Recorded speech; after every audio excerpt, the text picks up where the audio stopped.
فرض نماز کے بعد اجتماعی دعا نبی صلی اللہ علیہ وسلم سے کہیں بھی ثابت نہیں ہے، کوئی ضعیف حدیث بھی نہیں ملتی اس کے بارے میں.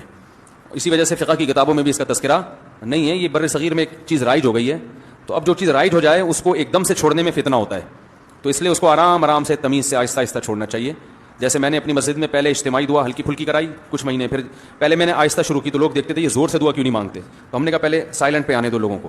اجتماعی کراتا تھا لیکن آہستہ.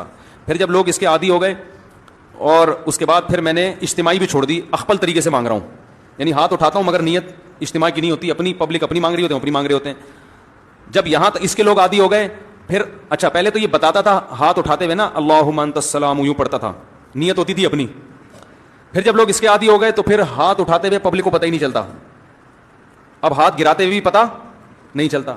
تو شروع میں لوگ کنفیوز ہے، یار امام صاحب دعا ختم کرتے تھے پتہ نہیں چل رہا ہوتا، کوئی نہ مس کال آتی ہے نہ کوئی آواز آتی ہے. تو کچھ لوگوں نے اعتراض کیا، کچھ مڑ مڑ کے دیکھ رہے ہوتے تھے ہاتھ گرائیں کہ نہیں گرائے ہیں. تو میں اس سے کہتا تمہیں اس سے کیا ہے کہ میں دعا مانگ رہا ہوں کہ نہیں مانگ رہا، تمہیں اس سے کیا مسئلہ ہے، میری مرضی. تو پہلے اس پہ اعتراضات ہوئے، ہوتے ہوتے ہوتے یہ امام کو باہر نکالو، کہنے کا یہ پتہ نہیں کون سا آ گیا، یہ وہاں بھی ہے، کہنے کا کیا ہے. پھر جب اس کے عادی ہو گئے نا، ابھی یہاں تک آ کے بریک لگ گئی ہے میری. اس کے بعد اگلا اسٹیپ یہ ہے کہ یہ دعا مانگنا نماز کے بعد ہاتھ اٹھا کے کوئی فرض واجب بھی نہیں ہے.